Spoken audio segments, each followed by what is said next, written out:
반갑습니다. 방금 소개받은 김석훈입니다. 우리 학교에서 86년도에 입학해서 90년도에 졸업을 한 학생입니다. 우리 방금 조 교수님께서 제가 좀 유머러스한 부분이 있다고 하는데, 실은 제가 강의 스킬, 교수님들처럼 강의 스킬을 배운 게 없어서 또 이렇게 즐겁게 하지도 않고요. 목소리 톤도 항상 일률적이라 이제 강약을 주는 방법도 잘 모릅니다. 내용도 이렇게 재밌는 내용이 아니라서 좀 지루한 면이 있을 겁니다. 그래서 그런 부분은 좀 양해를 부탁드리고요. 오늘 강의라기보다는 우리 해양수산부에서 이제 선원의 양성과 관련해서 하는 일, 특히 선원 정책과에서 어떤 일을 하고 있는지를 좀 소개를 드리는 자리를 갖도록 하고요. 그리고 이제 제가 소개하는 내용 중에 우리 여기 계신 분들의 입장에서, 여기 계신 분들의 눈높이에서 좀 개선을 해야 될 사항, 또는 해양수산부에서 이런 것들을 좀 해줬으면 좋겠다는 사항들, 그런 것들도 좀 들어보는 기회가 되었으면 합니다.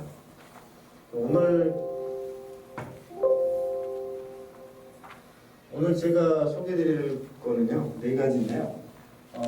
지금 선원 현황, 지금 2019년도 말 기준 이제 선원 현황을 좀 먼저 살펴보고요. 그리고 이제 선원정책 기본계획과 미래회계사 양성에 관한 포인트를, 제가 생각하고 있는 포인트 한 두 가지 말씀드리고, 시간 여유가 되면 저희가 이제 올해 선원법령 개정을 진행 중인데 그 개정 내용에 대해서도 좀 공유하는 자리로 시간을 갖도록 하겠습니다.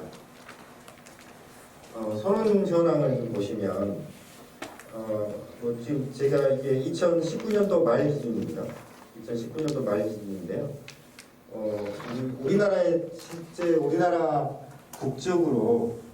국적뿐만 아니라 외국인 선원까지 다 합해서 6만 1천여 명이 지금 승선을 하고 있습니다. 그 중에 약 3만 5천 명이 우리 국적 선원이고요. 2만 6천여 명이 이제 외국인 선원으로 인력이 지금 우리 선박에 승선을 하고 있습니다. 이 중에 이제 상선 분야를 보면은 상선에 약 18,716명이 승선을 하고 있고요. 또 선종별로 보면 이 상선 분야에 보면 외항선에 이제 8,079명이 승선하고 있고, 내항선이 약 8,100명, 그다음에 해외 취업선이 2,909명이 타고 있습니다. 해외 취업선은 우리 이제 상선과 원양어선까지 다 합한 숫자입니다. 그리고 취업 선박 현황을 보면 취업 현황을 보면은 이제 국적선의 경우에는 탱커선이 자파선이라고 했지만 제너럴 카고죠. 제너럴 카고가 39%, 탱커가 35%이고요. 빨리 넘어가네. 그리고 이제 해외 취업선을 보면 해외 취업선은 이제 오히려 탱커선에 더 많이 타고 있는 상황입니다. 그리고 뒤에 이제 내항선과 해외 취업 상선은 이제 참고로 보시면 될 것 같고요. 연도별 선원 가역 인력을 보면 이제 상선 국적위항과 해외 취업선에 탈 수 있는 면허가 살아있는 면허를 갖고 계신 분들이 약 1,066명인데요. 1,066명이 이제 모든 회사 면허를 갖고 있는 분이 아니고, 실제 이제 선원복지고용센터에 구직 등록을 하신 분들 숫자입니다. 그리고 이제 미취업자도 이렇게 나와 있는데요. 실제 높낮이가 조금 있지만 작년의 경우에는 약 934명이 취업을 못하는 걸로 나와 있습니다. 근데 저희가 뭐 잘 알고 계시지만 우리 해양대를 졸업하면 이제 승승근무 예비역 제도 하에서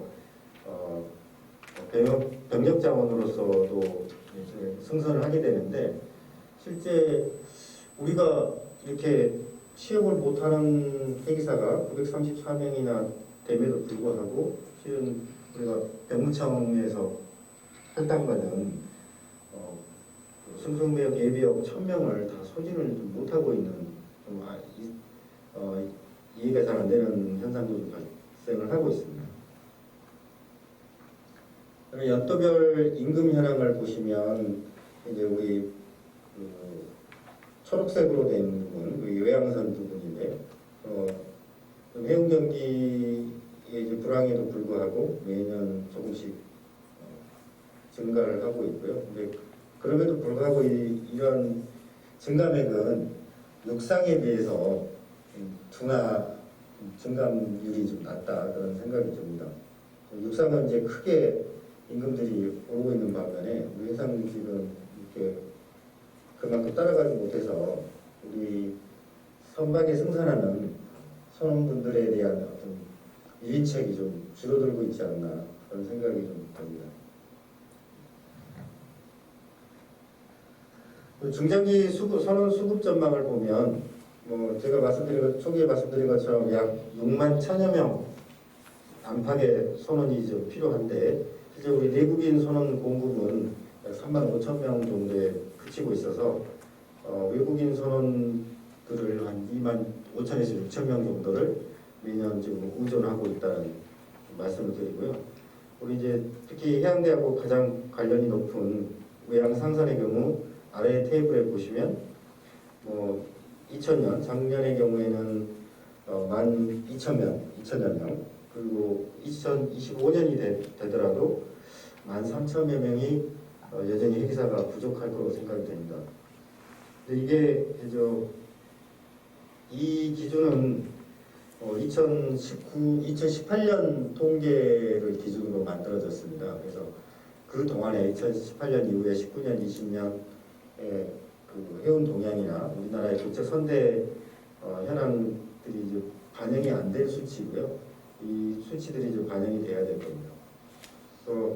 우리나라 지금 저보다 더 잘 아시겠지만 이제 학령 인구가 감소를 하고 있고 제가 그 교육부에 학령 인구 그 통계 자료를 살펴보면 2030년 정도까지는 지금 수준으로 좀 올해하고 2025년까지는 약간 감소하다가 다시 2026년부터는 30년까지 올해 수준으로 계속 유지를 하는 걸로 나오더라고요. 2030년부터는 급감하게 되는데 이후에는 급감하게 되는데 저희 오늘 정부 차원에서 우리 해양대에서도 고민을 많이 하고 계시겠지만 우리 정부 차원에서도 이런 부족한 인력 자원에 대해서 어떻게 대응을 해야 될지 고민을 좀 해 나가도록 하겠습니다. 지금까지 우리 선원 현황에 대해서 좀 잠깐 살펴보셨고요. 이런 이제 선원 현황들을 통계 기반에서 해양수산부에서는 이제 선원정책 기본계획을 수립을 하고 있는데요. 선원정책 기본계획은 이제 선원법에 근거해서 우리가 매 5년마다 수립을 하고 있습니다. 제1차 기본계획이 2019년부터 2023년을 기준으로 하고 있어서 지금 올해가 3년째 들어서 반환점에 들어와 있습니다.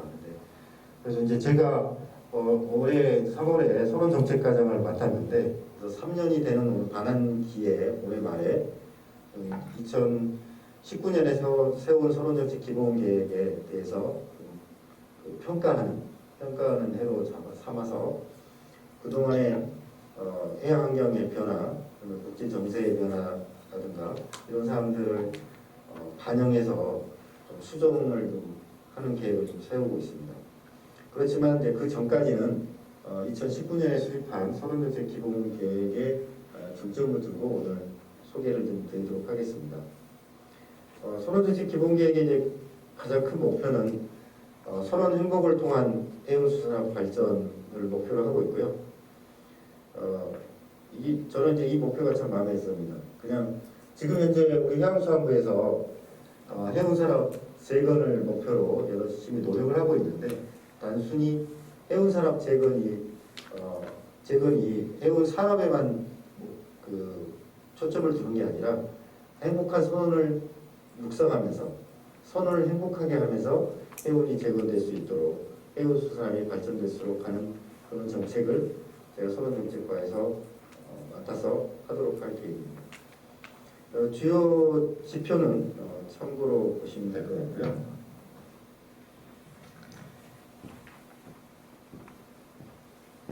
기본 계획에 지금 크게 이제 세 가지로 나누고 있는데요. 앞서 통계에서 말씀드린 것처럼 우리나라 선원들이 계속 부족하기 때문에 이제 안정적 선원 수급 체계를 구축하는 게 저희 가장 큰 일이 되고요. 두 번째는 선원 근로여건 개선 및 복지 확대, 세 번째는 회계인력 역량 강화 순으로 저희가 그 과제를 선정을 했고 그에 따른 세부 과제들을 오른쪽 편과 같이 만들었습니다. 이거를 오늘 다 제가 설명해 드리는 것은 의미가 없고요. 우리 이제 특히 해양대학과 관련 있는 부분만 골라서 다음 장부터 설명을 해드리도록 하겠습니다.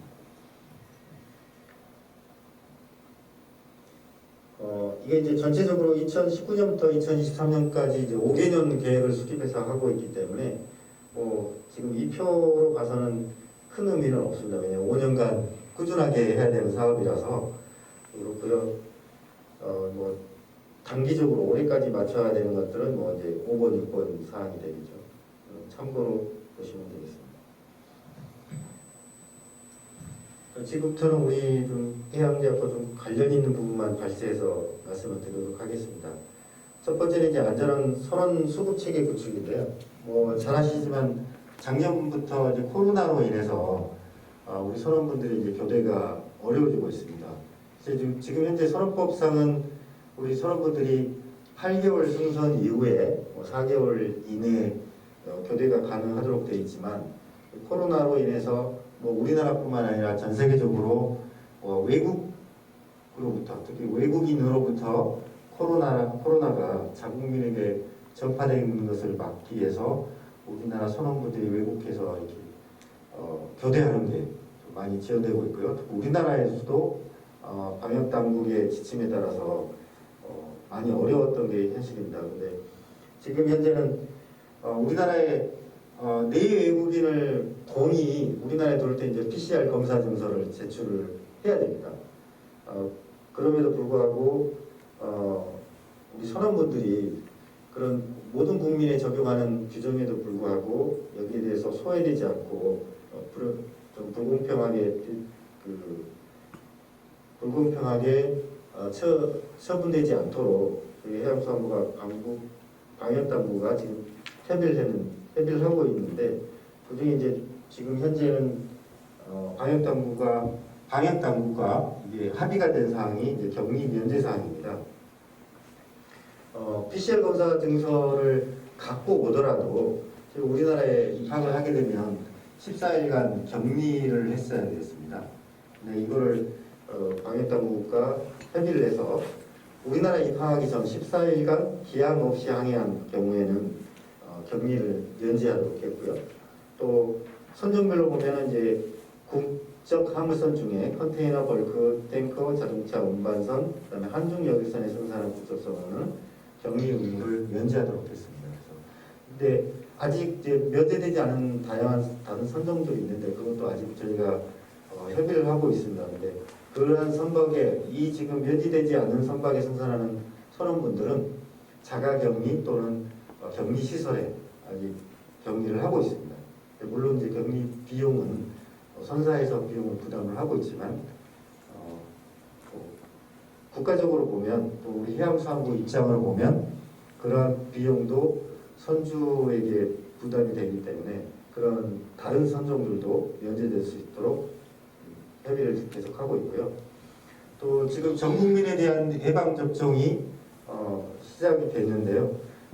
여기에도 우리 선원들이 예방접종을 받도록 협의를 했습니다. 선원의 경우에는 아시다시피 저희가 보통 1년 계약을 하고 나가지 않습니까? 네, 1년 지금 현재 뭐 이번 4월 달에 승선을 하면 빠르면 6개월에 이제 하산하시는 경우도 있지만 이제 통상 법적으로는 8개월 이상 승선하셔야 되기 때문에 지금 나가시면은 내년에 한국에 귀국을 해야 접종이 가능하거든요. 그렇게 되면 우리 선원분들이 계속 위험에 노출되게 되고 또 우리 방역 당국이 생각하고 계획하고 있는 11월이면 전 국민의 면역 체계가 구축된다는 그런 계획하고도 좀 안 맞게 되기 때문에 그런 것들을 저희가 설득을 해서 3개월 내에 그러니까 하선이 아니고 완전한 하선이 아니고 우리나라에 3개월 내에 들어와서 상륙하는 우리가 아는 용어로 상륙하는 그런 경우에는 우선 접종을 하도록 되어 있습니다. 그래서 지금 3월 말부터 저희가 우리 해운협회하고 협의를 해서 지금 현재 들어와서 하산하신 분, 교대하고 하산하신 분들을 우선적으로 이제 접종 대상으로 했습니다. 왜냐하면 아시다시피 지금 현재 우리 국민들에게 접종되고 있는 접종되고 있는 약품이 2번 접종을 해야 되거든요. 2번 접종하려면 약 2개월 정도 소요되기 때문에 지금 이제 우리나라에 들어와서 교대 하산하시는 분들을 먼저 접종을 하도록 하고 있습니다. 그래서 전체 우리 국적의학생 전체 1036척에 승선하고 있는 7021명이 전체 접종을 받도록 지금 하고 있는데 이 규정이 실은 특례 규정이 이번 3, 4분기 7, 8, 9월까지만 대상이 되고 있습니다. 그래서 그 이후에 들어오는 선원분들은 어떻게 하느냐에 대해서도 좀 논의를 하고 있고요. 그분들도 9월 이후에 들어오시더라도 들어오는 대로 바로 지역 병원이 아니고 국가가 운영하는 것입니다. 네, 지역 보건소에서 접종을 할 수 있도록 저희가 협의를 하고 있고 방역 당국도 긍정적으로 지금 검토를 하고 있습니다. 두 번째는 이제 수요 탄력적 회계사 양성 추진인데요. 이 부분은 실은 해양대학과 이제 경쟁이 될 수 있는 그런 제도인데 참조로 들어주시면 될 것 같고요. 우리 해양수산연수원에서 오션 퀄리티 과정을 통해서 상급 70명, 5급 20명 양성을 하고 있고요. 또 부원들을 회계사로 전환시키기 위해서 경력부원 면허 취득 과정도 하고 있고요. 또 해군 전역자도 취업 연계를 해서 지금 우리나라에서 지금 매년 12,000명 이상의 회계사가 부족하기 때문에 국내 국적 선사에만 해도요. 그런 부족한 부분들을 저희가 보충하기 위해서 지금 같이 해군과도 같이 협력을 하고 있고요. 뭐 경력부원이나 해군이나 이런 또 해경에서도 5급 회계사를 양성을 하고 있는데 5급 회계사는 당장 우리 해양대하고 경쟁 상대는 아닌 걸로 생각이 됩니다. 그리고 우리 선원복지고용센터에서 경력단절선원 재취업교육 지원을 해서 1인당 최대 50만 원 지원하고 있습니다. 이 부분은 우리가 중간에 뭐 배를 내리고 육상에서 다른 일을 하시다가 다시 회계사로 승선하기 위해서는 우리 연수원에서도 교육도 받으셔야 되고 하는데 그런 교육 비용 등을 지원하는 제도입니다.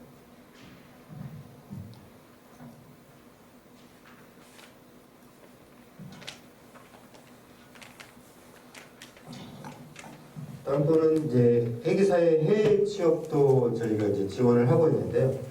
글로벌 역량교육 및 해외 지원 사업을 연수원에서 진행을 하고 있습니다. 작년에도 18명을 모집을 해서 교육을 했고요. 15명이 실제 이제 해외 선사, 특히 이제 EU 쪽에 있는 선사에 취업을 했고요.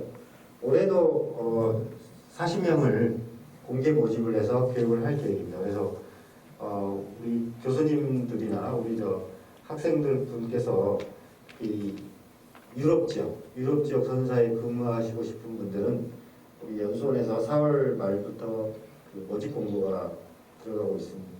관심 있는 분들은 여기에 지원을 해서 좀 우리나라 해기사, 특히 해양대학, 한국해양대학교 출신 해기사분들의 좀 우수성을 좀 알려서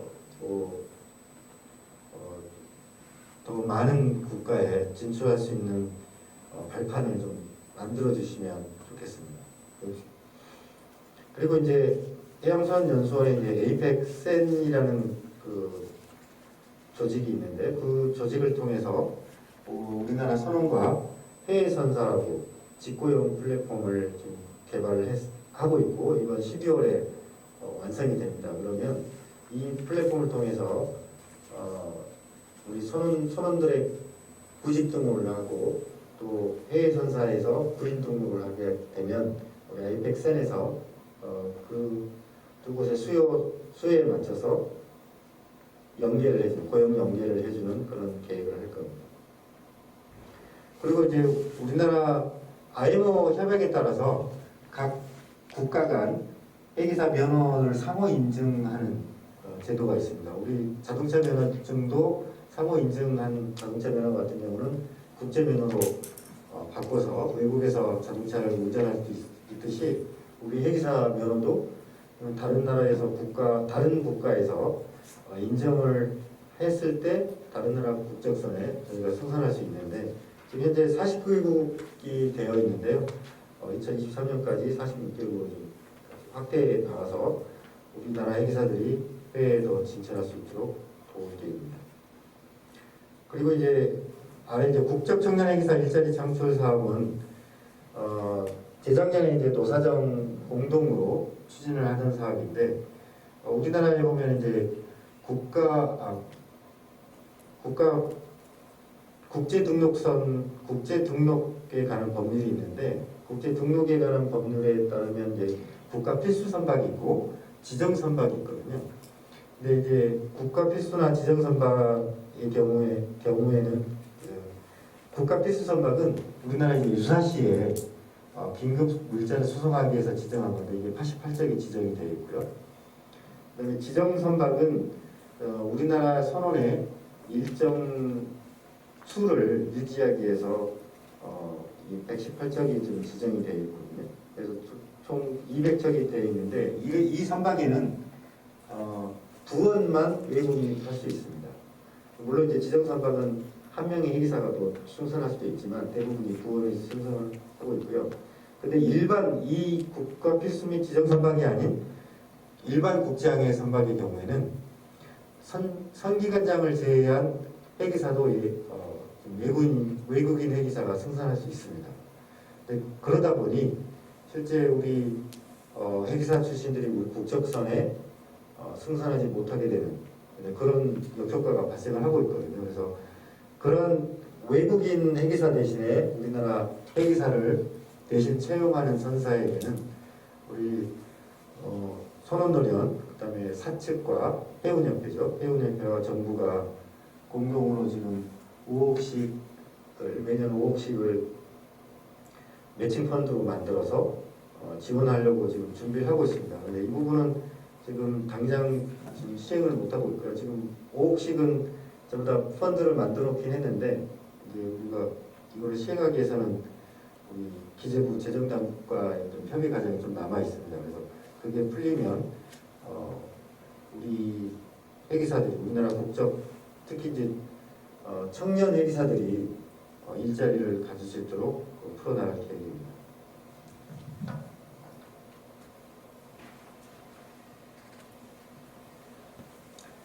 네, 두 번째는 선원 근로여건 개선 및 복지 확대 부분을 좀 추진할 계획이고요. 그 뒷장을 보시면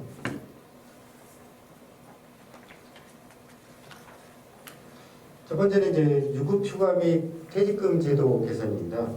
지금 현재는 유급휴가가 지금 현재 법적으로 이제 8개월 승무, 4개월 이내 휴가로 되어 있는데 이 뭐 쉽지 않은 과정일 겁니다.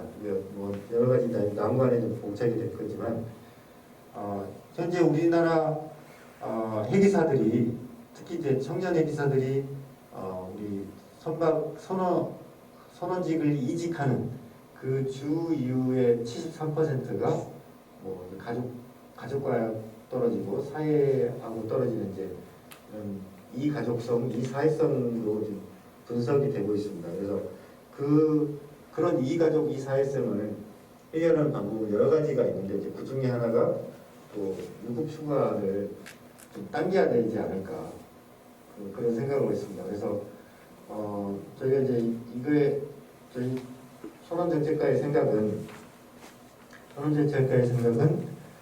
지금 현재 선언법에 8개월 승무 4개월 이내 휴가로 되어 있는데 선사가 자발적으로 3개월 이후에 3개월이 지난 이후부터 지금 현재 우리 해양상 같은 경우는 월 6일의 휴가 기간이 있기 때문에 한 3개월 정도 지나면 3, 6, 18 그래서 한 18일 정도 나오겠죠. 근데 그런 휴가를 보내주면 선원이 원했을 때 회사에서 자발적으로 우리 규정에도 불구하고 유급 휴가를 제공하게 되면 정부에서 그 비용을 좀 지원을 해주려고 생각하고 있습니다.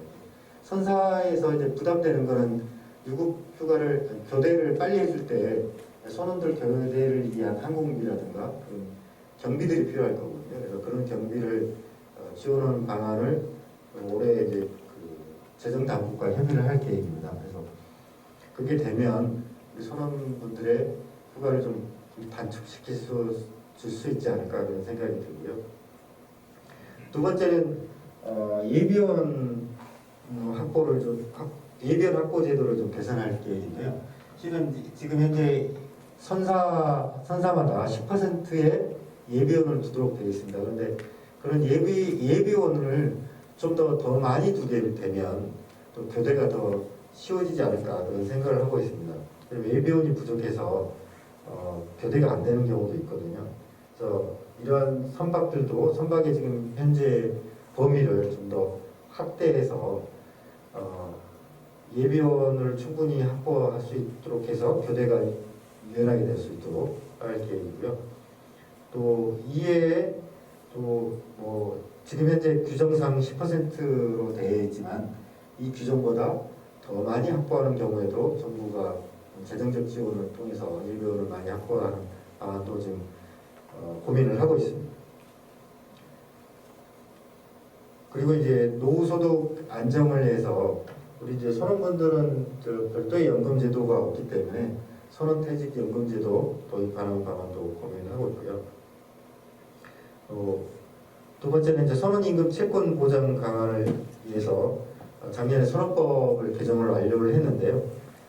임금 체불 선사를 공개를 할 계획입니다. 그래서 최근 3년 내에 임금 체불로 인한 그 형이 확정되고 그 체불된 그 임금이 1,000만 원 이상. 우리 전효 교수님 1,000만 원 이상, 3,000만 원이죠. 예, 3,000만 원이죠. 예, 3,000만 원 이상인 경우에는 공개를 해서 더 이상 이렇게 임금 체불하는 선사가 발생하지 않도록 하는 제도를 좀 만들었고요. 또 임금이 체불되는 경우 체불된 날로부터 이자를 계산해서 지불할 수 있도록 하게 되고 선원분들이 이제 필요에 의해서 회사로부터 먼저 가불이라고 하죠. 그 가불을 하는 경우에도 채권을 상기하지 못하도록 하는. 그리고 이제 회사의 어떤 불이익으로 인해서 월급이 깎이는 경우 이런 걸 강급이라고 하는데 이 강급도 제한하는 규정도 저희가 만들었습니다. 그래서 우리 선원분들이 그 임금에 대해서 불이익을 받지 않도록 하는 제도를 만들었습니다.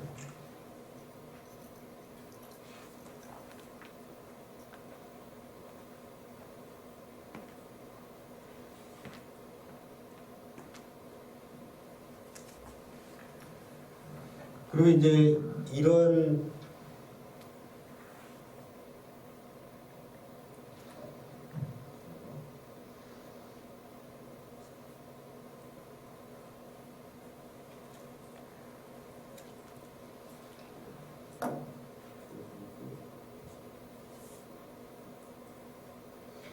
그리고 이제 선원 상병 보상에 대한 제도도 좀 개선을 하고 있는데요. 지금 선언법 개정 작업 중이고 지금 현재 국회에 계류가 되어 있습니다. 그래서 이달 내에 이게 국회에서 논의가 될 예정인데요. 우리가 이제 배 승선하시다 보면 또 직무상 상병이 발생할 수 있고 직무 외에도 발생을 할 수 있는데 직무상 상병의 경우는 4개월 상병이 발생하고 4개월 내에서는 통상임금을 지급을 하도록 되어 있고 5개월 이후에는 통상임금의 70%를 지급하도록 되어 있습니다. 그리고 직무 외에 상병이 발생했을 때는 3개월 내 통상임금의 70%를 지급을 하고 있는데 이때 통상임금의 70%가 선원 최저임금 이상이도록 해서 우리가 직무 내든 직무 외든 우리 선원분들이 배에서 작업을 하다 다치든 아니면 다른 기타 사유로 다쳐서 병원에 계시거나 집에 계실 때도 선원 최저임금 이상을 받도록 해서 안정적인 생활이 될 수 있도록 개정을 지금 하고 있고요. 또 선원 인권 침해 예방을 해서 승선 특히 이제 우리 승선근무 예비역의 인권 침해 방지를 위해서 선내 괴롭힘 방지 규정을 지금 선언법 개정을 통해서 들어올 계획이고요. 또 선내에서 형법상 징역 이상의 형을 선고받으면 회계사 면허를 취소하도록 지금 선박지급법을 개정 중입니다. 이것도 지금 국회에 올라가 있고 이달 내에 논의가 시작될 계획입니다. 여기서 형법상 징역이라고 하면은 뭐 이제 우리 해양대학 지금 현재 재학생들도 여학생이 좀 많고 실제 배에 승선하는 우리 여성 회계사들이 많아지고 있기 때문에 여성 선내에서 발생하는 성폭력 사건 또는 선내에서 폭행으로 인한 그런 사망 사건들, 폭행과 사망 사건으로 인해서 형이 확정되면 회계사 면허를 취소하도록 해서 그분들이 배를 타지 못하도록 해서 우리 이제 약자들을 선박 내에서 지금 약자들을 보호하는 그런 규정을 좀 만들고 있습니다.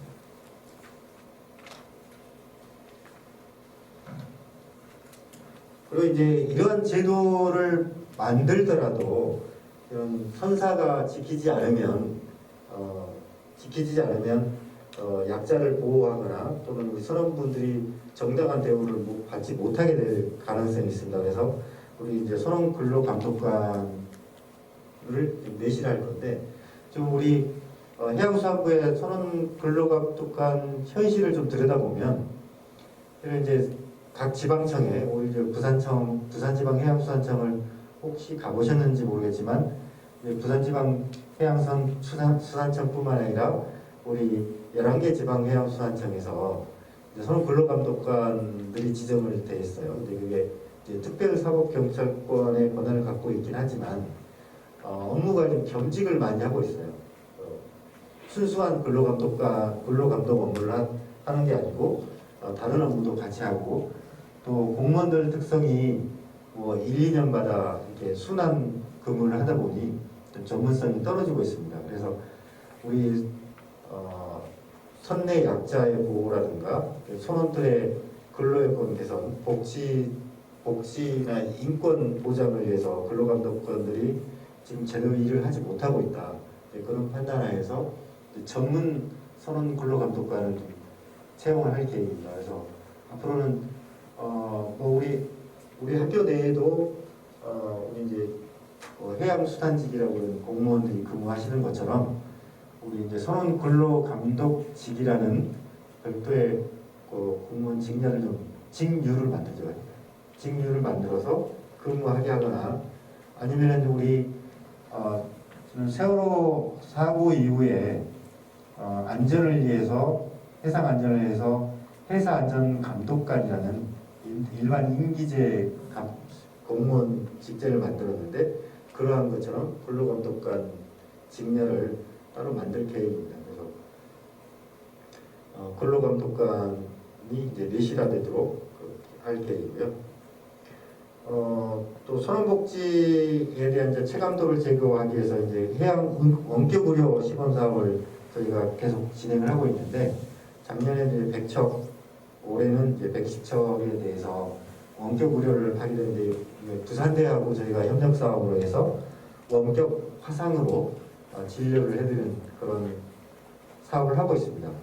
실은 이제 선원분들은 배를 승선하게 되면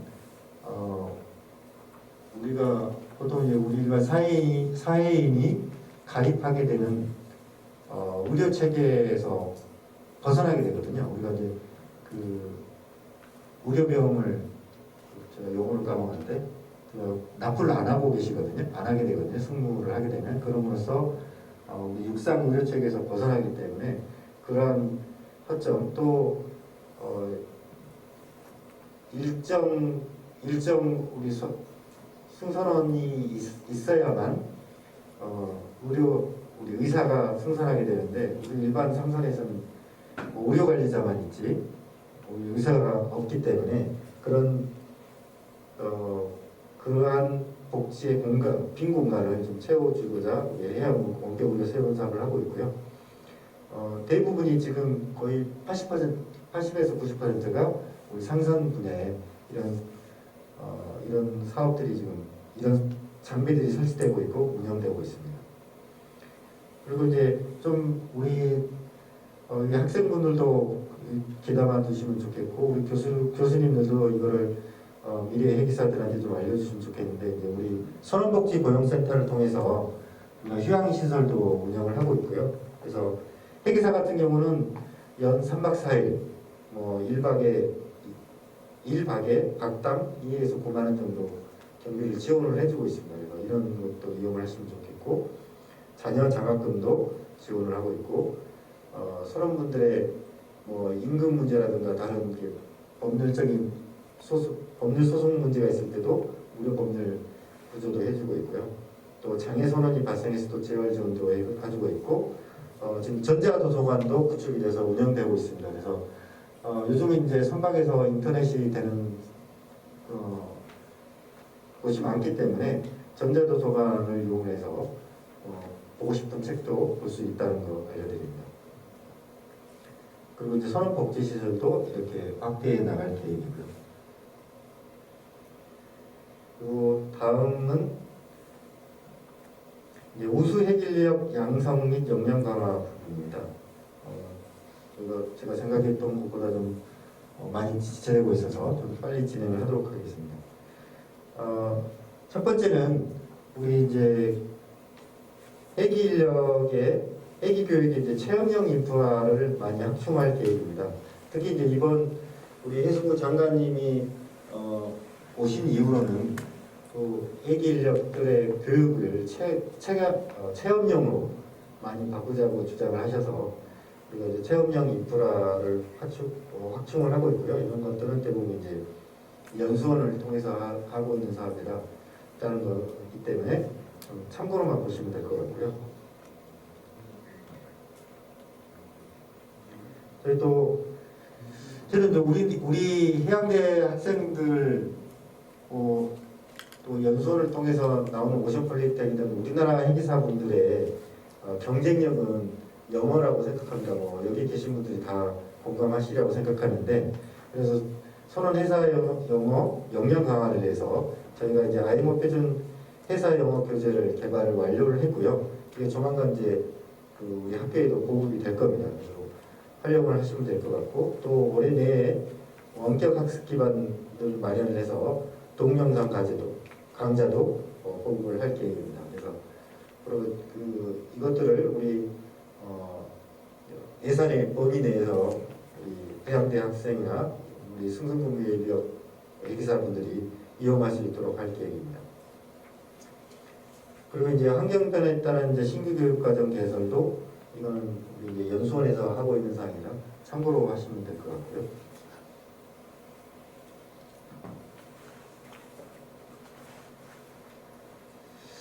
이제 세 번째는 이제 미래 회계사 양성 분야인데요. 이 부분은 이제 제가 두 가지를 생각하고 있는데 첫 번째는 이제 교육 체계 개편입니다. 우리 해양대학에서 우리 학생들이 교육을 지금 아마 84학점을 전문 과목이 84학점을 이수하고 계실 텐데 이제 그 근거가 이런 이제 IMO의 SSW 협약에 의한 모델 코스에 정해져 있습니다. 그런데 저는 이 모델 코스에 의한 전문 교육 과목이 좀 약간은 뭐 나쁘게 말하면 약간은 좀 그 세월이 좀 지났다, 올드하다는 겁니다. 지금 현재 우리 더 잘 아시지만 뭐 지구 온난화 이후에 해양 환경 보호를 위한 조치들이 지금 IMO에서 많이 규정들이 만들어지고 있고, 그에 따라서 선박의 구조나 환경이 바뀌고 있거든요. 그리고 또 특히나 4차 산업 시대에 들어와서 AI라든가 다른 이런 4차 산업으로 인해서 생겨난 것들이 이내비게이션이나 자율그램 선박들이 도입이 되고 있거든요. 근데 지금 현재 그러한 바뀌어진 그런 환경에 맞는 서로 교과 과정이 전문 과정으로 들어가야 되지 않나, 그런 생각을 하고 있습니다. 그래서 우리 해양수산부에서는 IMO 모델 코스를 좀 개정하자고 IMO에 좀 제안을 할 계획입니다. 그래서 기존에 80학점을 좀 축소할 수 있도록 하고, 새로운 변화에 따른 신규 과목들을 좀 만들어 보자고 제안을 할 계획이고요. 이에 따라서 이거를 우리도 연구 용역을 통해서 만들어서 IMO에 제안을 하고, 그 IMO 제안이 채택돼서 그런 과정이 완성이 되면 우리 국내법 개정을 통해서 우리 해양대학 학생들도 새로운 교과 과정에 맞춰서 교육을 받을 수 있도록 하겠습니다. 아마 여기에 대해서 우리 그 교수님들께서는 지금 현재 84학점 학점도 전문 학점도 줄이자고 생각하시는 부분이 있을 수도 있을 겁니다. 그래서 그거는 연구 용역 과정에 그런 의견들을 좀 많이 담아 주셨으면 좋겠습니다. 그리고 이제 두 번째는 승선 실습을 개선할 계획인데요. 지금 현재 우리 산업법에 따르면 우리 해양대학교와 같이 지정 교육기관에서 교육을 받은 경우에는 원래 해기사 우리 이제 예를 들어 상급 해기사가 되려면 원래 승선 실습 기간이 3년이 요구되고 있어요. 근데 이제 지정 교육기관에서 교육을 받으면 2년은 승선 실습으로 인정을 해주고 있고, 나머지 1년은 실제 이제 승선 실습을 하고 있는데, 그 승선 실습을 지금은 학교에 실습선을 통해서 하고 있거나 우리 개인적으로 개인 선사에 나가서 실습을 하고 계시죠.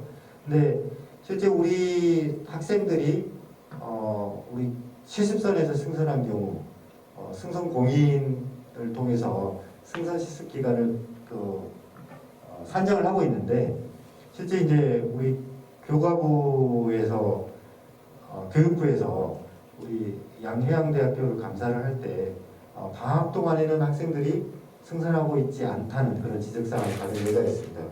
근데 그런 것들을 저희가 보완을 좀 할 필요가 있다라는 생각에서 이걸 시작하게 되었는데요. 우리 상선 실습은 이제 상선에서 개인 실습만으로 진행되고, 이제 우리 해양대학교 같은 경우는 상선과 실습선에서 이제 병행해서 지금 하고 있는 걸로 알고 있고요. 대체 실습을 저희는 이제 생각을 하고 있는데요. 대체 실습은 뭐냐면 시뮬레이션 교육을 받은 것을 그 시뮬레이션 교육 받은 시간을 일자를 승선 일수로 좀 계산을 하고자 합니다. 그래서 그 이유는 시뮬레이터 교육은 보다 좀 체계화된 교육이다. 그냥 단순하게 승선하는 실습이 아니라 체계화된 교육으로 봐서 상선 실습 일수에 보다 배수로 좀 인정할 필요가 있다고 좀 생각을 하고 있고요. 실제 미국의 경우에는 실습선 승선 시 상선의 1.5배, 시뮬레이션 교육은 6배까지 인정을 하고 있습니다.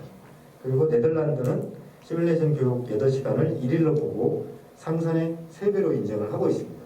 이런 것들을 우리나라도 도입을 해야 되겠다. 근데 그게 국가별로 개별 국가별로 하다 보면 이게 전체적인 전 세계적인 통일화가 좀 필요하다라는 생각이 들어서 국제적 기준을 좀 제시를 하고자 하고 실제 2020년 작년에 이 관련 문서를 IMF에 제출한 바 있습니다. 그래서 이렇게 국제적인 논의 과정을 통해서 그런 실습, 특히 시뮬레이션을 통한 교육 시간을 실습 시간으로 인정받도록 좀 할 계획이고요.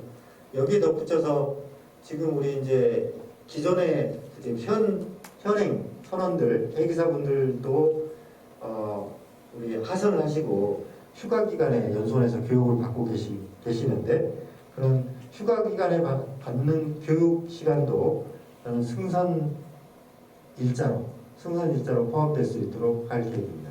그래서 우리 휴가 기간에 교육을 받을 때도 그걸 승선 일수로 좀 해줘서 선원분들한테 좀 더 유리한 혜택이 될 수 있도록 혜택이라고 보면 혜택일 수도 있는데 그렇게 되도록 할 계획입니다. 그리고 여기 좀 덧붙여서 실은 이제 아까 말씀드렸듯이 시간이 남으면 이제 선언법령 개정 동향을 설명을 해드리려고 했는데 선언법령 개정 동향까지는 제가 설명을 좀 못 드릴 것 같고요. 선언법령 개정 동향은 제가 오늘 가져온 자료를 좀 참고해서 보시면 되고 궁금하신 사항은 오늘 저하고 명함을 교환하신 분들은 저한테 연락을 주셔도 되고 또 따로 연락을 하시고자 하는 분들은 제 명함을 좀 받아가 주시고요. 그리고 덧붙여서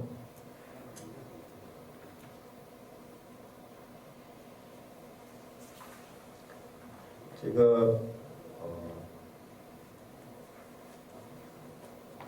실은 이제 앞서 제가 설명드린 그런 기본 계획 이외에 제가 이제 선언정책과장으로 올해 3월부터 일을 시작을 했는데요.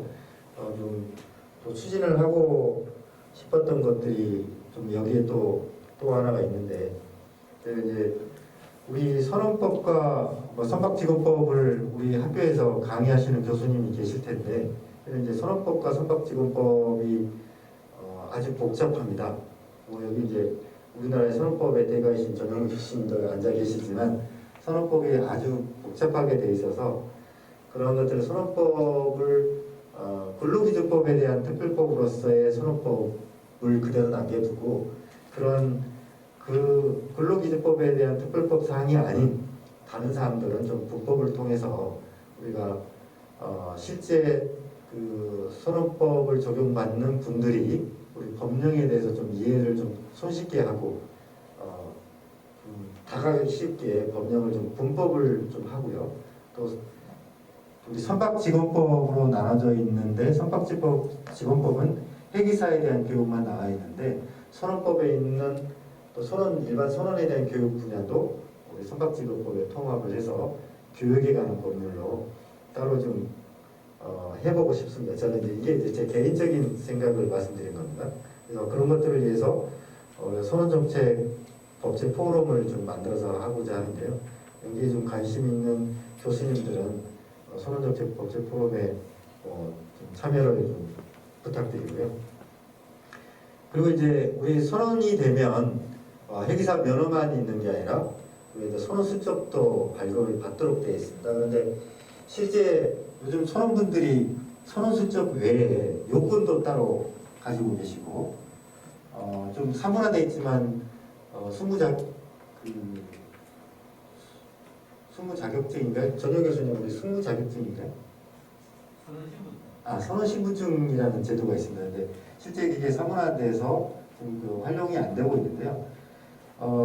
이제 저희가 좀 더 검토를 해야 되겠지만 선원 수첩을 좀 없애고 그 효용이 낮다고 한다면 선원 수첩을 없애고 이제 선원 신분증으로 좀 바꾸려고 합니다. 그래서 우리가 우리 학생증이라고 하나요? 학교에서도 학생증이나 우리 공무원증이나 이런 형태로 만들거나 아니면 모바일로 다운받을 수 있는 그런 걸로 좀 만들고자 합니다. 그래서 그 선원이라는 신분을 나타낼 수 있도록 하면서 우리 이제 복지 혜택을 좀 받을 수 있도록 하고요.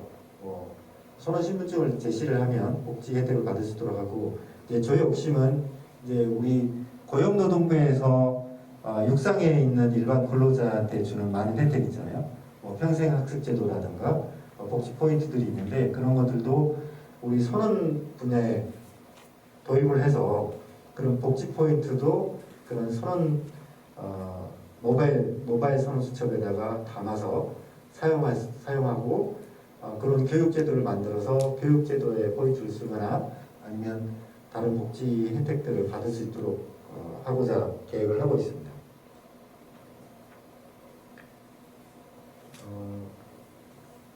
그리고 이제 앞서 말씀드린 것처럼 앞으로는 이제 미래형 인재 양성이 필요한데 그게 이제 디지털라이제이션을 통해서 많은 새로운 교육과 새로운 인력을 요구하고 있는데 그러한 것들이 실은 우리 양양대학의 제가 홈페이지에 들어가 보면 그런 것들을 미리 우리 교수님들께서 예견하시고 그런 학과들도 만들고 그런 커리큘럼도 만들어 놓으신 걸 봤습니다. 그래서 저도 그 부분에 있어서 참 감사드리고요. 네, 그럼에도 불구하고 4차 산업시대에 맞는 미래형 인재 양성을 위해서 저는 이제 트레이닝 온 디지털 SC라는 프로그램을 좀 진행을 하고자 하거든요. 그래서 그런 부분에도 저희가 계획이 마련되면 우리 교수님들 좀 같이 좀 참여해 주시면 감사하겠고요.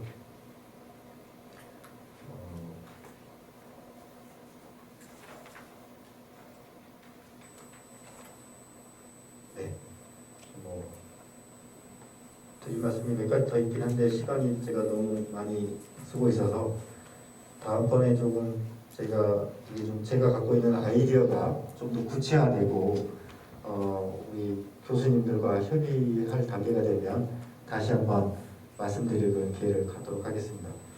뭐 좀 지루한 내용인데 좀 끝까지 들으셔서 감사드립니다. 감사합니다. 네, 감사합니다. 평상시 우리 김석훈 과장님 모습과 다르게 웃음기 쫙 빼고 그냥 그 본 강의에 집중해 주신 것 같습니다. 우리 저희 질의응답 시간인데요. 첫 번째 저희 질의응답을 진짜 바쁘신 분 이렇게 모시게 됐는데 우리 학장님께서 이렇게 초청하게 된 배경이라든지 특히 졸업생 의무 복무 기간 등등등 한 말씀 하시고서 질의응답 하면 좋을 것 같은데 학장님 잠깐 한 말씀 하시겠습니까? 우리 부원장님이 다 말씀해 주셨는데 사실 우리 해양대 입장에서는 우리 해양대 선원 정책 해사대 관할 중후부처의 과장님이신데 사실 어렵게 바쁘신데 이렇게 모셨습니다. 어쨌든 뭐이 문제 오늘 보니까 또 우리 선원이나 교육 관련 좋은 내용도 많이 주시고 그래서 말씀해 주셨던 게 조금 더 반영됐으면 좋겠고요. 또뭐 전에 말씀드린 또 우리 복무부 관련 그런 것도 좋은 쪽으로 잘 해결될 수 있도록 그것도 관심 가져주셨으면 고맙겠습니다. 오늘 좀 너무 좋은 내용 많이 들었습니다. 네, 감사합니다. 사실 저도 우리 해양대학에 있고 제가 실선에도 한 7년 반 정도 승선을 해서 나름대로 알았다고 생각했는데 몰랐던 선원 정책이 정말 많았구나 라는 그런 생각을 했고요. 또 마지막에 트레이닝 온 디지털 뭐 땡땡땡 뭐라고 말씀하셨는데 이런 부분도 되게 관심이 많이 있어서 김수근 과장님 좋은 내용 아이디어 저희가 적용할 수 있을 거라고 생각됩니다. 혹시 플로어에서 질문 있으시면 자유롭게 부분이 있었습니다. 일단 오늘 회장님께 먼저 기회 드리겠습니다. 네, 저희 교수 회장님이십니다. 저는 국제무역경제학부의 이재욱 교수입니다. 저는 회사 쪽하고 관계없이 학업을 하다가 해양대학에 와서 해양 회사 또 선원 이런 쪽으로 접하게 되었는데요. 우리나라 회계사가 다른 나라 회계사에 비해서 갖고 있는 장점이라고 할까요? 그것이 현재 어떤 것인지 궁금합니다. 물론 다른 나라라고 하는 게 여러 나라가 있긴 선진국도 있을 수 있고 뭐 개발도상국도 있을 수 있는데 우리나라 회계사들이 갖고 있는 장점이 과연 무엇인가?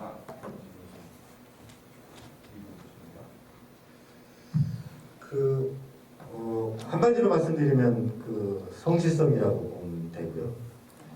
그리고 우수한 좀 시민의식을 갖고 있습니다. 네, 그 부분들은 제가 감히 말씀드리지 않더라도 우리나라가 경제가 어려웠을 때 파독 간호사, 파독 그 석강 석강이 아니고 뭐지?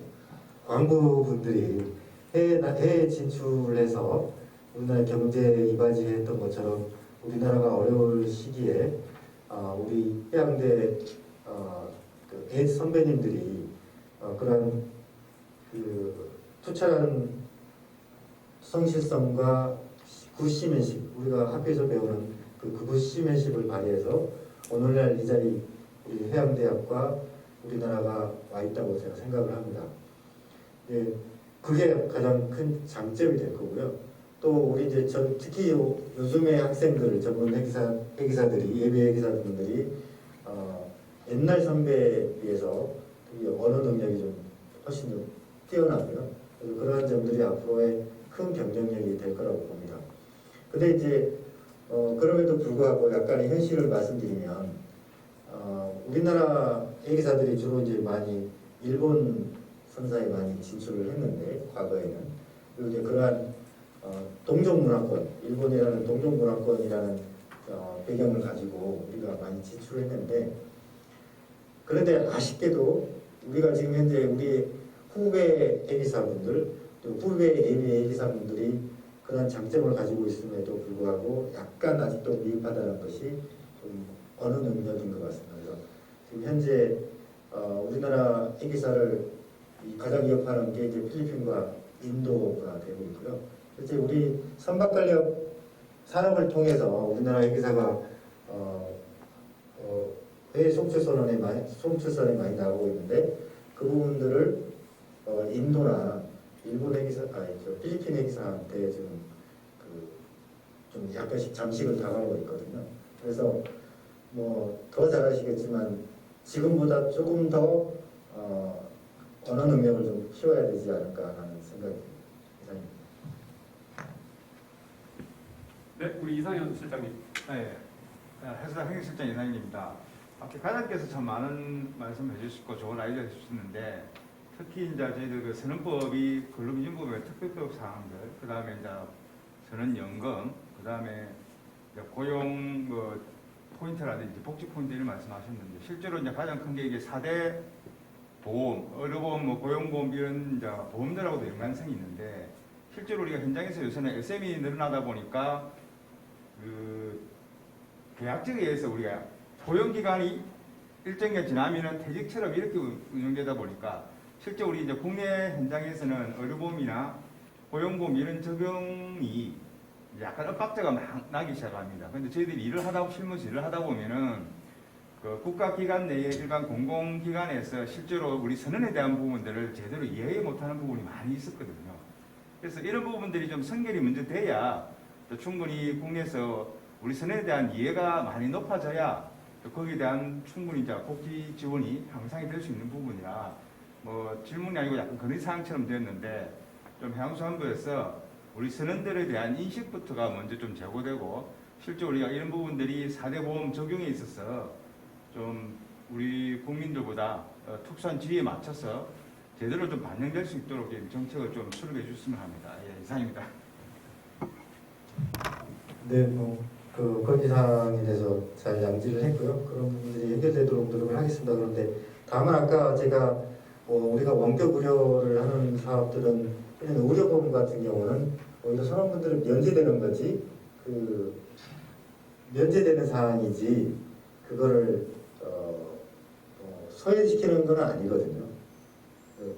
그게 이제 뭐 선원분들이 의료보험을 가입을 한다고 하면 의료보험 대상이 되겠지만 실제 이제 우리 선원분들이 해상했기 때문에 그러한 실질적인 의료 혜택을 받지 못한다는 것 때문에 아마 좀 면제가 되는 걸로 알고 있습니다. 그래서 그런 빈 공간을 채우기 위해서 저희가 원격 의료라는 것을 하고 있는데요. 나머지 부분들도 우리 선원분들이 혜택에서 육상에서 받는 일반 근로자가 받는 혜택에서 소외되지 않도록 노력을 하겠습니다. 저도 이제 이번에 특히 코로나 때문에 질병청과 협의를 하면서 많은 벽을 느꼈는데 그분들이 이제 선박에 대한 이해도가 떨어지기 때문에 왜 선원분들이 격리 면제돼야 되는지 왜 접종을 빨리 해야 되는지에 대한 이해를 못하고 계시더라고요. 이제 저 같은 경우는 제가 승선한 경력이 있고 또 우리 선언에 대해서 알기 때문에 그분들을 좀 쉽게 이해를 시킬 수 있었던 것 같고 그래서 이런 제도가 만들어질 수 있었다고 생각합니다. 그래서 제가 승선 경력이 선언 경력이 있는 사람으로서 제가 있는 동안에는 우리 선원분들이 많은 혜택을 받고 소외되지 않도록 노력하겠습니다. 네, 대단히 좋은 질문과 너무나 멋진 답변이었던 것 같습니다. 이 선언에 대한 인식 제고에 대한 부분은 사실 정부 차원에서도 해야 되지만 저희 대학에서도 상당히 노력해야 되는 부분이 아닌가 이런 생각을 한번 해봅니다. 혹시 뭐 다른 질문? 네. 예, 대기업에 근무하고 있는 박필수 선관입니다. 작년에 저희들 그 현장 실습 중에 그래도 사고 발생하고 그러다 보니까 그 해양수산부 차원에서 지금 실습 제도를 저희들이 뭐 위탁으로 표현하고 있는 현장 실습을 장기적으로 추천해 나가면서 전적으로는 학교 실습이 주관될 수 있도록 그런 정책을 펴나가겠다. 뭐 그에 따른 뭐 시설이라든지 예산 확충에 대한 부분은 그 교육하고 협력해 나가겠다는 그런 기조로 저쪽에 이제 뭐 이렇게 통보를 주셨는데요. 그 기조에 대해서 지금 계속 그 기조가 유지되고 있는지, 그럼 향후 현장 실습 제도를 어떻게 계속 조치할 건지 하는 부분에 대해서 가장 저도 이제 그 부분에 대해서 전해 들었는데요. 뭐 결론부터 말씀드리면 그거는 일단락이 된 걸로 지금 현행 체제를 유지하는 걸로 일단락이 된 걸로 알고 있고요. 학교 실습선이 학교에서 학생들이 실습을 하는 게 중요하다 또는 선사에서 개인 실습을 하는 게 중요하다는 거는 찬반 영론이 많이 갈리고 있습니다. 그래서 어느 쪽 의견이 더 우세하다라고는 제가 판단하기 좀 어렵고요. 근데 그 결론적으로 말씀드리면 뭐 지금 현재는 현행 체제로 하는 걸로 결론이 난 걸로 알고 있습니다. 그 부분에 저도 이제 실선에 오래 있었기 때문에 개인 의견 드리면 실선에서도 되게 체계적으로 교육을 잘하고 있습니다만 향후 선언에 대한 그런 취업하는 입장에서는 아직도 위탁 실습을 특히 탱카 종류는 탱카 실습을 안 하면 가서 또 3개월에 대한 이런 실습 기간이 필요한 거 등등등 결국에 저희가 위탁 실습을 안 하게 되면 많은 자리들이 외국 선원한테 넘어갈 가능성들이 상당히 높다고 저는 현장에서 생각하고 있는 부분입니다. 이건 철저하게 저희 개인적인 생각입니다. 혹시 다른 질문 있으십니까? 네. 저기 하겠습니다. 우선 우리 이야기에 선언 정책을 담당하신 중앙행정부의 과장께서 직접 보신 것은 대단히 저희가 환영하고요. 이제 사실은 여러 가지 말하고 싶으나 오늘 딱 한 가지 말씀을 드리고 싶습니다. 오늘 이제 선언 정책 기본 계획을 계획을 선언하셨습니다. 여러 가지 좋은 점도 많고요. 그런데 이제 과장님 새로 기획사 출신으로서의 이례적으로 선언관 정책을 하시기 때문에 한국의 이제 정책 기본 계획이 있고 시행 계획을 내년하지 않습니까? 그 시행 계획을 하실 때 좀 더 폭넓게 의견 수립을 하셔서 이 선언 정책을 정부하고 그 해양수산부 밑에 있는 기관만 가지고 선언 정책을 하니까 하면 어떤 이룰 수 있는 것이 좀 적을 것이다. 이런 생각이 좀 들거든요. 이제 해양안전 쪽에서 많은 일을 하셨으니 거기에서는 해양안전 기본 계획을 수립하고 할 때 많은 예산사들이 같이 모여서 성질을 모아서 수립을 할 뿐만 아니라 그리고 학자의 기관들이 해야 될 역할이나 이런 것 같이 규정해서 계획이 만들어지고 있습니다. 그래서 선언 정책의 경우에는 저희가 그러지를 못했다는 거죠. 그래서 과장님께서 하고 계실 동안에는 좀 더 통솔된 의견을 수렴하셔서 이제 적어도 이 교육부 하나의 기관들이 우리나라에 사실은 회계사를 교육하는 주요 기관이나 이 주요 기관들의 의견을 많이 수렴하시거든요. 좋은 정책을 펴주시자 하는 말씀을 드리겠습니다.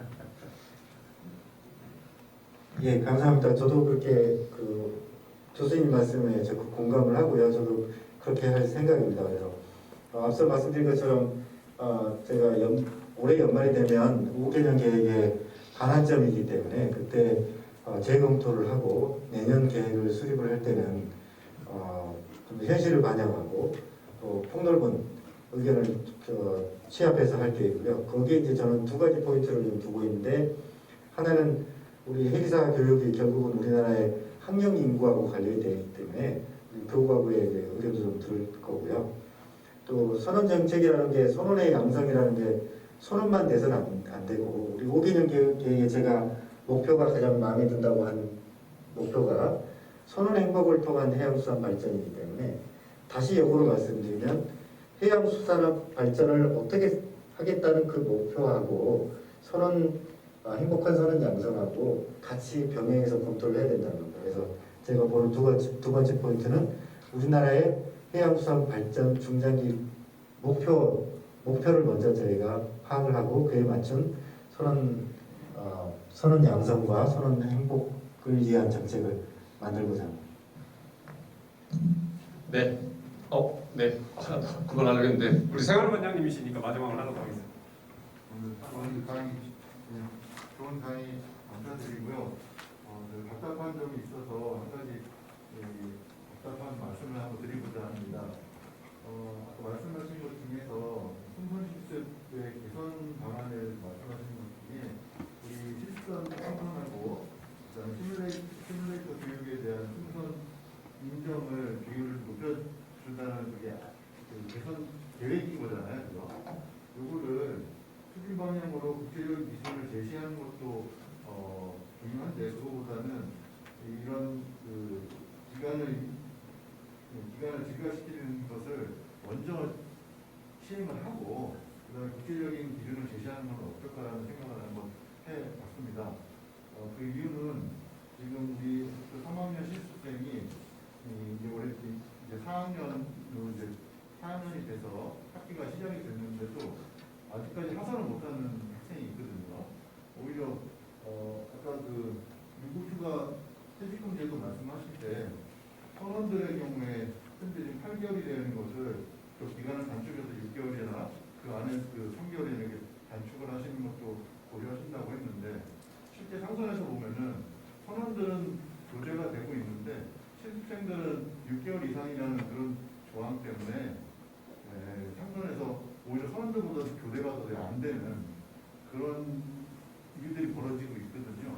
그래서 실전 실습이라든지 아니면 시뮬레이션 실습이라든지 이런 그 실습 기간의 확대를 인정을 조금 더 빨리 진행을 해주셨으면 그런 승선 실습을 인정되는 개선 방안을 조금 더 빨리 시행을 해줬으면 좋겠다는 걸 말씀드립니다.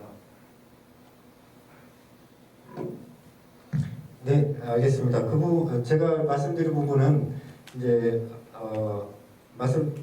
같은 내용이지만 어쨌든 이게 개별적인 국가에 의한 인정은 국제적 왜냐하면 선박이나 선원은 국제적인 활동이지 않습니까? 근데 그 국제적인 활동이 국제 기준의 통일화가 필요하다, 통일과 조화가 필요하다는 입장에서 했던 거고요.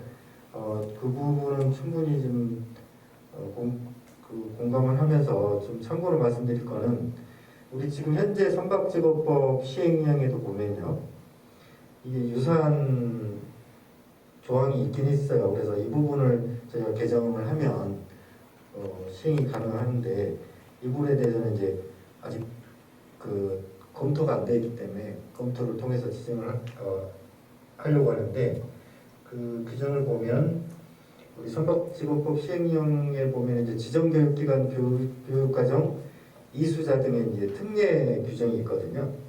여기 보면 여기도 현재도 선박 모의 조종 장비, 선박기관 모의 조종 장비 또는 선박 통신 모의 조종 장비에 의한 소정의 교육 과정을 이수한 자는 1회에 한하여 2월에 승무 경력을 인정한다는 규정이 있습니다.